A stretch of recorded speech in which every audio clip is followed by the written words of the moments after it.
Wait, it's recording? Mm-hmm. All right. Hello, my name is Christy Green. I'm a student here at St. Thomas University. I will be conducting a complete physical head-to-toe assessment. This is my patient. He's 20 years old.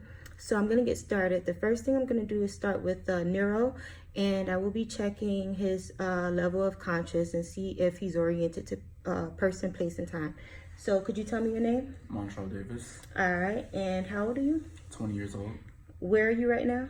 St. Thomas University. And you know what today's date is? August 16, 2019. All right, perfect. So he's alert. He's oriented to person, place, and time. He knows where he's at, the date, he know who he is, and so forth. The next thing I'm going to do is I'm going to check his muscle strength. So I'm going to ask him to squeeze my hands. So squeeze, okay. And he's strong in the both of his hands, like bilaterally. Next, I'm going to start is with the cranial nerves. I'm going to do cranial nerves 1 through 12.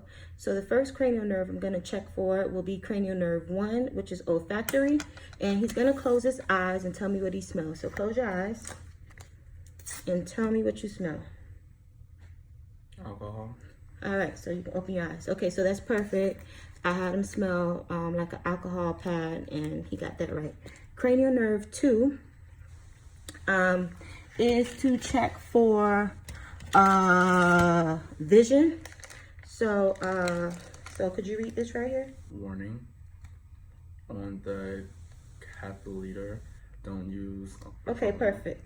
So cranial nerve 2 was optic, and that's where I checked to see if he could read from at least 12 inches away, which he did.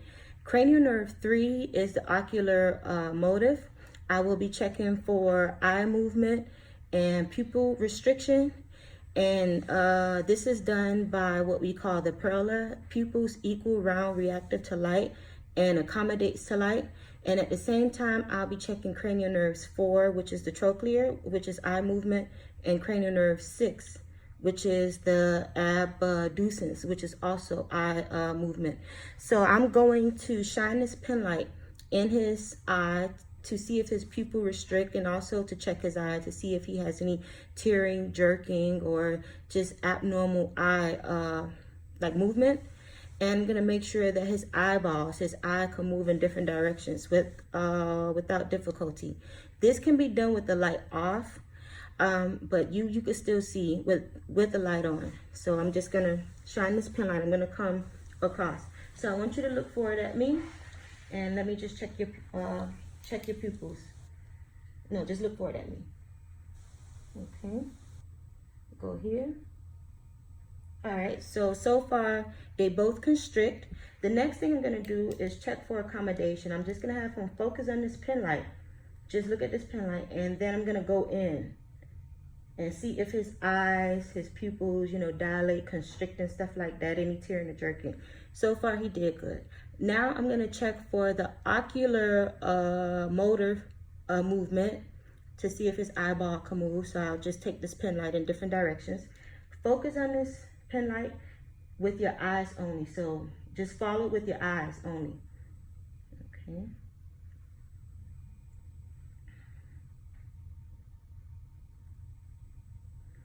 Okay, so far so good. Right now you can't see, but on his left eye is lower than his right eye. Could you tell me about that? I had a lazy eyelid, but I had surgery for it. Okay, so he had a lazy eyelid that he had surgery for. And when did you have the surgery? Around 2009, 2008. How old were you?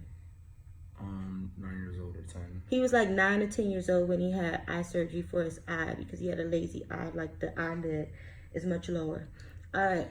The second thing, so I did cranial nerves 3, 4, and 6. I'm going to check for cranial nerve 5, which will be trigeminal, and he's going to tell me where I'm touching him. I'm going to check for sensation. So close your eyes and tell me where I'm touching. My cheek. And make sure you say left cheek or right cheek. Left cheek. All right. Right cheek. All right. Right arm. Left arm. Okay. Right foot. Left foot. All right. So I went ahead and I checked his feet to see if he has sensation there. At the same time, Now, get some gloves. I'm gonna do also a skin and a hair assessment. I'm just gonna look at him overall and look at his skin. So far, his skin appears to seem normal for his race. I don't see anything that stands out. But then I also ask him, because it could be something that I'm not seeing. Do you have any wounds? No. Any open wounds? No. Any rashes?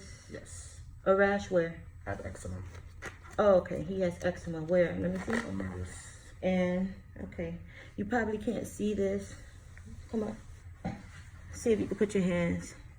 He has eczema right here on his wrist. So it has some discoloration. Okay. And does it bother you? No. Does it itch? Sometimes. Okay. So it itches sometimes. And what do you do for it? I usually put like a skin healing cream. Okay. And where else do you have the eczema? Right here. Okay. So you have it on your right wrist. Okay. So he has the eczema. Okay. So that's the only place? Yes. All right. Do you have any tattoos? Back up a little bit. Yes, I do. All right. Where do you have a tattoo? On my left shoulder. All right. He has a tattoo on his left shoulder. Can I see it? Mm-hmm. All right. If he turns to the side, left tattoo on his shoulder, it appears to be intact, no redness. Is it tender? Does it hurt? No. Okay. Do you have troubles like bumps, like up under the skin or anything like that? No. All right. So that's that for his skin. All right. Now I'm going to just take a look at his hair. Can I take off your hat? Mm-hmm. All right. Let me just look at your hair. All right. Checking his scalp. Okay. Have you ever had any problems with your hair? No.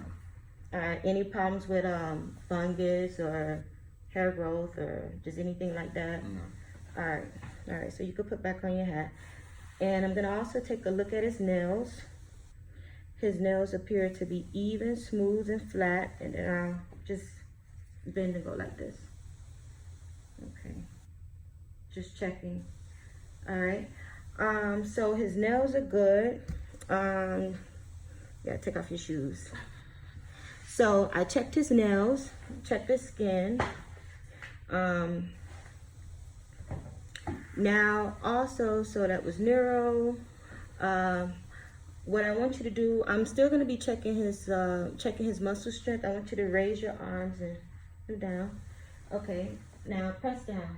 I'm going to have him go against resistance. Let me do that again. Let me make sure that we're in the camera. So, raise, okay. All right, so push down. Or, you know, like push against me. Push. Okay, so he's strong. Lift up your feet, both feet. All right, put him back down. You probably can't see this. See, I got him moving all around. Sit up here. This is our. So I'm gonna have him.